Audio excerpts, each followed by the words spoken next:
welcome to episode 8 of Anime and Us Solo. I'm TJ. I'm Marcus. And this is the review show that reviews anime-related shows one episode at a time. Not really, because of Marcus. Sorry, it's really messing up this intro. Going into...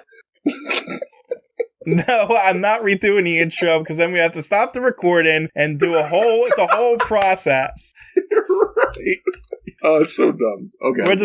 We're just gonna push through here. This is episode 15 and it's called The Stray. We open up with Team RWBY walking through the city as they're preparing for the festival that's coming up, the tournament and everything, where all the other schools come. And Weiss wants to go down to the docks to spy on the other kids so she can get an advantage in the upcoming tournament and so forth and so forth. On their way to the docks, they come across a crime scene where more dust shots are getting robbed, and Weiss is saying, well, the cops say, tell them that this place was shot. I don't know why the cops are just giving away privileged information to these kids, but... Because these kids are, the main characters.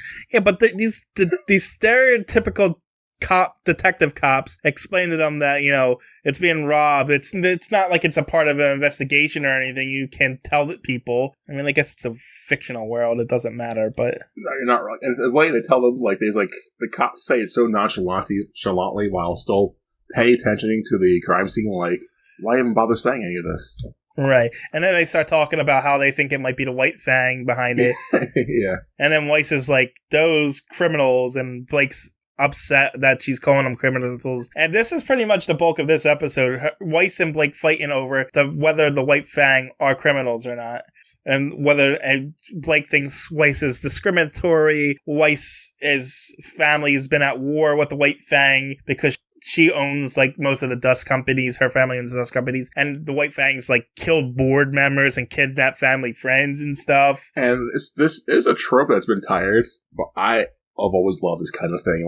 You gotta look at it through my perspective. You gotta look through my perspective. And it's cheesy, but it makes sense. It's not bad, their argument is going on. It's just throughout the entire episode. Yeah, it's because this episode's it's 13 minutes long. That's a long time to watch an argument like that take place. And meanwhile, Yang and RWBY are just watching from the sidelines the whole time. Yes.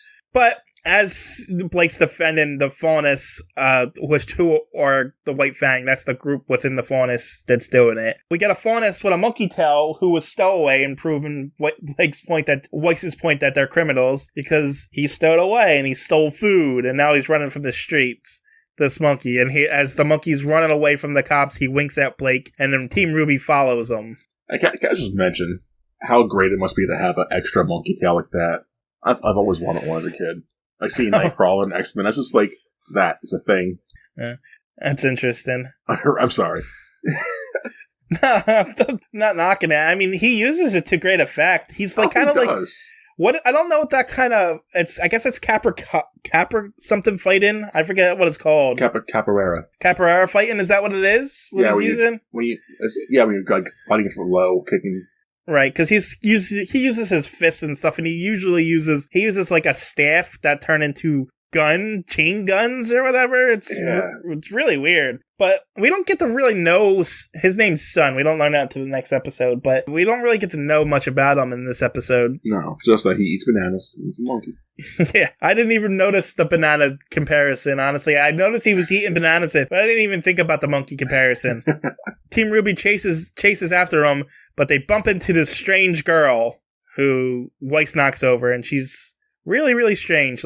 She's knocked over, and she continues talking to him while laying down, and they ask her if she wants to get up, and she's like, yes, and then she gets up. Yeah, she gets fixated on RWBY. Because RWBY calls her friend. Yeah. And she's like, are we really friends? And everyone else shakes their head no, and RWBY's like, yes. And they all fall down. She's like, and she gets all excited. The girl's name's Penny. Yeah, Penny has orange hair and neon green, I guess, eyes. Neon green eyes, yeah. And she's wearing kind of a suit, almost. I don't know how you explain it. Like a suit pants kind of thing. Yeah. Anyway, after the strange encounter with Penny, who's very robotic in the way she talks and stuff, Weiss and Blake go back with fighting about the Faunus. And what to call them and how to treat them. Yeah, and apparently it goes on for hours because by the time they're still doing it back at the room and it's nighttime. Yeah, if I was part of that group, like, you know what, guys? You guys do your thing. I'm going this way for a little while. Yang and Ruby are still just in the back where just watching. Yeah. They have no comments. And eventually Weiss explains why she hates the Faunus. It's because, like I said earlier, they killed board members. They stole a whole train full of dust, which was a reference to Blake's trailer. Mm-hmm. And then Blake says, well, maybe we got tired of you pushing around, accidentally admitting that she was part of the White Fang. And everybody just stares at her, and Blake runs out of the room. And yeah. She runs out of the room and goes outside, takes off her bow, and reveals her kitty ears, and she's a Faunus. Yeah, little black kitten ears. And good. As she's staring at a statue. Of a Faunus and a woman. Yes. Not a Faunus, a Grimm and a woman.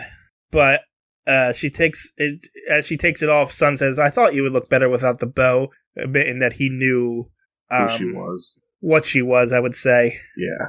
Next morning, Ruby wakes up, and Blake's still not home. Apparently, she's been gone all weekend long. So her and Ruby, Weiss, and Yang go look for her, and we see her drinking tea with Sun, and she says, you want to know who I am? And then it ends dramatically. Dun dun dun. Dun dun dun. No, overall, it's a decent episode. Yeah, it's a setup for the season finale. Yeah, and that's what we need, I guess. Yeah, so we have all the pieces here of all the what's the word I'm looking for? The contention, all the, you know what I'm saying? Yeah, and fighting and right. So it's not a bad episode. It's a lot of talking, a lot of explanation going on. Yes. But it's, like I said, this is just development, and this is definitely a setup episode. It's not a bad one going into the season finale. No, like this whole season so far, even the slow episodes aren't slow compared to other shows. No, because the show's short. Like exactly. This one was a longer one, but it was still, 10 minutes? Yeah, so compare that to 20, 30-minute episodes, 45-minute episodes or something. Still chewable. When you have to fill the time, though, that's when things get, and that a lot of anime fall into that trope, but, Sadly. But yeah, anything else you wanted to talk about at this one? I wish, but no, I'm excited for the season finale. Yeah, we'll probably have a lot to say in the next one.